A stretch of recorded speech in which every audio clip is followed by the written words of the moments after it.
Olá pessoal, tudo bem? Então aqui a gente vai tratar do assunto cônicas. Mas primeiro eu vou apresentar aqui para vocês essa figura que é o cone de folha dupla. Como é que a gente obtém ela? A gente tem um eixo aqui e uma reta concorrente que não é perpendicular ao eixo. Então elas se cruzam aqui no ponto que a gente vai chamar de vértice. E quando eu rotacionar essa reta, que é chamada de reta geratriz ao redor do eixo, eu obtenho uma superfície que é o cone de folha dupla. Então eu tenho esse cone aqui em cima e um simétrico embaixo. Vamos visualizar um pouco melhor isso aqui. Então, quando eu rotaciono a reta, eu obtenho essa figura. O que a gente estava olhando era só um trecho da superfície do cone que vai ficar mais fácil de trabalhar. Mas, como é uma reta, né, então essa parte do cone que se expande para o infinito e aqui na parte de baixo também. Mas para a gente trabalhar, a gente só vai olhar um pedacinho desse cone de folha dupla. As cônicas são curvas formadas através da interseção de planos no espaço com o cone, né? Então, dependendo da posição que o plano está, ele vai se intersectar com o cone e vai formar uma figura, uma curva, que a gente vai chamar de cônica. Um primeiro caso aqui é quando a gente pega um plano que ele não é paralelo à nossa reta geratriz. E o que a gente obtém aqui são curvas ovais aqui, são chamadas elipses. Essas são cônicas não degeneradas. Quando a gente tem um plano, né, então se eu pegar vários, eu posso pegar vários planos paralelos a esse e vou obtendo outras elipses. Existe um caso aqui, aqui você tem que, aconteceu um problema aqui, mas é o seguinte, esse cone ele se expande para o infinito, então esse aqui continua aqui embaixo, né, tem uma elipse aqui. O que acontece é que existe um momento, né, onde eu posso pegar um plano que ele passa pelo vértice do cone. E a interseção só vai ser um ponto. O ponto também é uma cônica. E no caso vai ser chamado cônica degenerada. Na família das elipses existe um outro caso, em que, por exemplo, eu posso pegar o plano e o plano ele ser paralelo à base do cone. Então, por exemplo, aqui esse é um plano e ele é paralelo à base e ele forma uma figura muito conhecida que é a circunferência. Ela não é oval, aqui está na perspectiva de ser oval, né? Mas olhando aqui por cima, a gente vê que é uma circunferência. Ela é da família das elipses, é um caso particular de elipse. E também, né, se a gente pegar o plano aqui passando pelo vértice, a gente vai ter aí só o ponto, que é uma cônica degenerada. Então são dois tipos de cônicas, as cônicas degeneradas e as cônicas não degeneradas. Eu acabei de apresentar um exemplo, que são as elipses, e a circunferência é um caso particular de cônicas não degeneradas, né? E a gente tem um ponto que seria uma cônica degenerada. Agora vamos pegar outros planos com outras inclinações. No caso de a gente pegar um plano que agora que ele é paralelo à reta geratriz, a gente vai obter um outro tipo de cônica. Vou fazer aqui a interseção para a gente olhar certinho. Então a gente obtém a figura. Aqui você vai ter que fazer o seguinte, vai ter que ignorar esse trecho. A gente tem essa figura aqui, em formato aqui de U, que é a parábola. E se eu for pegando outros planos, né, paralelos a esse, eu vou obtendo parábolas. Então assim, eu tenho que intersectar o cone com um plano e ele é paralelo à reta ali geratriz. E tem um momento, né, se eu pegar o plano passando pelo vértice, a interseção só vai ser a reta. Então dá para observar aqui, né? Esse é o momento aqui. Então assim, a parábola vai ser um exemplo de cônica não degenerada. Mas esta reta, né, o plano passando pelo vértice paralelo à reta geratriz, vai gerar uma reta. E esse é o que a gente vai chamar de cônica, é um exemplo de cônica degenerada. Então, eu posso pegar outros planos e é uma situação limite aqui, né? Então, assim, à medida que eu vou variando, eu vou pegando vários planos, o plano que passar pelo vértice, ele vai gerar uma cônica que a gente vai chamar de degenerada. Então, aqui são parábolas, então, são todos planos aqui variando, né? eu vou obtendo parábolas. Vamos pegar uma outra inclinação de plano. Pegando um plano agora que intercepta as duas folhas do cone ao mesmo tempo, a todos os outros exemplos anteriores, o plano só estava intersectando o cone em uma folha. Agora tem uma que intercepta o cone em duas folhas ao mesmo tempo. Aqui ele está paralelo ao eixo. Tá? Esse plano aqui ele é paralelo ao eixo aqui do cone. E a gente tem uma figura, mais uma vez você vai ter que ignorar esses segmentos aqui em cima, são essas figuras aqui que parecem parábolas, mas não são. Né? Então essa aqui vai ser uma curva chamada hipérbole, ela é uma curva formada por dois ramos. E à medida que eu vou pegando outros planos paralelos a esse plano, por exemplo aqui, eu vou obtendo outras hipérboles, né? Tem uma situação aqui limite, quando eu pego o plano aqui passando pelo vértice, qual é a figura que forma?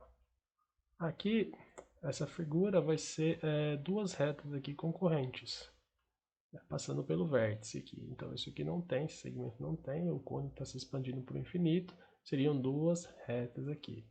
Mais uma vez, né, a cônica não degenerada, a hipérbole é uma cônica não degenerada, e essas retas concorrentes vão ser chamadas de cônicas degeneradas. Então a gente tem dois tipos de cônicas, não degeneradas e degeneradas. O que a gente vai estudar agora no nosso curso vão ser as cônicas não degeneradas, né? Já demos atenção para retas e pontos. Agora vamos trabalhar com essas curvas aí. Como é que a gente vai trabalhar com essas curvas? Né? Nós vamos obter equações no plano cartesiano. Essas figuras são figuras que são dadas, né, pelo corte do plano no cone, mas elas moram no plano. Então a gente pode pôr um sistema de coordenadas nesse plano e descobrir a equação em termos de x e y, cujo gráfico, o conjunto de pontos aí que satisfazem a equação, vai formar essa figura. Então esse vai ser o nosso objetivo, equacionar essas figuras. Então aqui falou cônica degenerada, não degenerada, talvez tenha ficado um pouco confuso, só vou dar uma resumida aqui. E né, o nosso tópico é cônicas, mas geralmente a gente vai referir cônicas às cônicas não degeneradas. Então vou deixar entre parênteses aqui, não degeneradas, que são as três, né?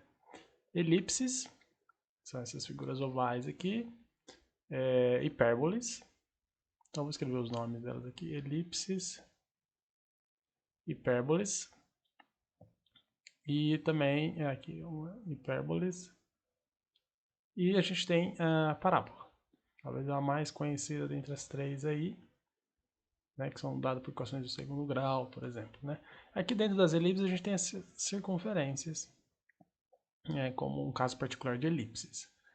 E só para reforçar aqui, tem umas cônicas degeneradas, que são outras três figurinhas, um ponto, uma reta e duas retas aqui concorrentes. Tá?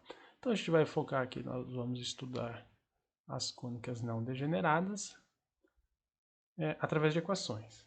Primeiro, eu vou comentar, esse assunto de cônicas, ele é muito antigo, ele é estudado, os estudos deles foram iniciados pelos gregos, e a gente fez a definição ali através das interseções do cone com os planos, mas eles também definiam essas cônicas através de propriedades geométricas.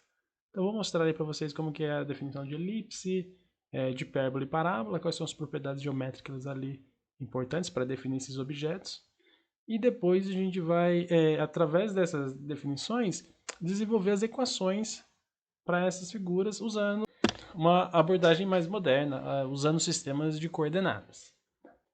Então imagina assim, a gente tem essa figura, a gente vai, coloca um sistema de coordenadas aqui, e aí você define uma equação aqui em termos de x e y, tal que os pontos que satisfazem a equação vai desenhar essa figura aqui. É isso que a gente vai fazer.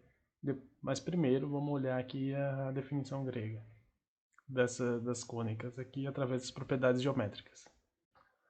Vamos começar aqui definindo a circunferência, que é um conceito mais familiar, e provavelmente a maioria já construiu uma circunferência usando um compasso. Para isso a gente precisa de um ponto fixo e uma distância, que é a abertura do compasso. Então eu vou fixar um ponto aqui e eu vou pegar aqui uma distância. Então, na medida que a gente vai girando o compasso, a gente forma uma figura circular. No caso, a gente forma uma circunferência. Como é que a gente pode descrever esse conjunto de pontos através desse ponto fixo e a distância? No caso aqui, a figura de circunferência é essa aqui. Então, seria o seguinte: o conjunto de todos os pontos que equidistam de A, né, ou seja, todos os pontos aqui só têm a seguinte propriedade: todos eles estão a esta distância aqui, que pode chamar de R ou raio, de A. Então, todos estes pontos do plano que equidistam do A é uma circunferência centrada em A. Então, essa é a abordagem grega, é o jeito que a gente vai definir todas as outras cônicas não degeneradas, através de certas propriedades. Para definir a elipse, a gente precisa de dois pontos agora, que a gente vai chamar de focos. Tem um ponto aqui F1 e F2, vão ser os focos da minha elipse. E tem aqui a elipse. Qual é a propriedade aqui que a gente pode usar para definir isso? A partir dos focos. Vamos pegar pontos que estão na elipse. Eu tenho um ponto D aqui, por exemplo, eu pego um ponto C, eu tenho aqui um outro ponto E. O que esses pontos têm em comum aqui com relação aos focos? É o seguinte, a distância, por exemplo, do ponto C a F1, dado por esse segmento aqui, o comprimento desse segmento, e eu tenho um outro segmento aqui. Se eu somar essas duas distâncias, vai ser igual ao valor da soma dessas duas distâncias aqui com relação a D. Então, a soma da distância de C a F1 mais C a F2 é igual à soma da distância de D a F1 mais D a F2, também vai ser igual à soma da distância de E a F1 até E a F2. Todos os pontos aqui têm essa propriedade de que quando eu somo as distâncias deste ponto aos focos, eu vou ter um número aí constante. E até existe uma maneira prática de construir elipses, através dessa propriedade. Imagina aqui que você tem uma parede ou uma mesa, por exemplo, a gente bate dois pregos aqui, e isso aqui são barbantes. E aqui eu tenho um lápis aqui na ponta, eu estou esticando o barbante. Então, à medida que eu vou arrastando, sem afrouxar o barbante aqui, eu vou obter uma figura, e a figura vai ser essa elipse. Então, você pode aí buscar na internet o problema do jardineiro, você vai ver vários vídeos de pessoas construindo elipse através dos focos e de um barbante. Para definir a hipérbole, eu também vou usar dois pontos, que vão ser os focos das hipérboles. Aqui eu vou ter a hipérbole, tenho dois ramos aqui, e aqui são os focos da hipérbole. E os pontos que estão na hipérbole, vou pegar alguns pontos aqui como exemplo, eles têm a seguinte propriedade. Então, por exemplo, aqui a distância do E ao F1 e eu tenho aqui a distância do E ao F2, por exemplo. Agora, eu vou considerar também aqui as distâncias do D, do E. O que acontece é que não mais a soma das distâncias vão ser iguais aqui, mas sim a diferença. Então, aqui vai ser... Então, se você pegar o conjunto de pontos cuja soma, a diferença das distâncias deles aos focos forem constante, então eles vão formar essa figura aqui, que é a hipérbole. Para a gente definir parábola é um pouco diferente. A gente precisa de um ponto e uma reta diretriz. E o conjunto dos pontos que estão da mesma distância do ponto à reta, eles vão formar uma figura que vai ser a parábola.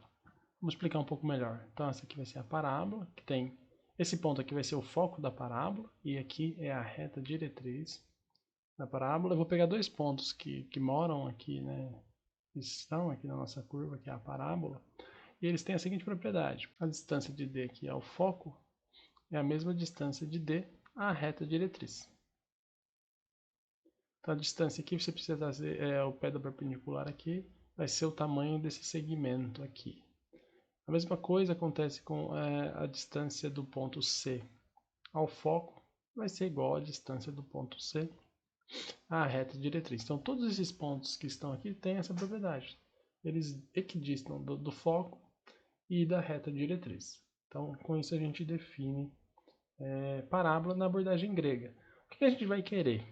O que a gente quer é colocar um sistema de coordenadas e definir uma equação aqui para essa parábola. Então, da seguinte maneira, então a gente vai pôr aqui, né, o eixo x, o eixo y, por exemplo, e a gente vai escrever uma equação aqui relacionando as coordenadas dos pontos. Y igual a x quadrado, por exemplo. Enfim, então no próximo vídeo a gente vai deduzir a equação da elipse usando a abordagem grega e colocando o sistema de coordenadas.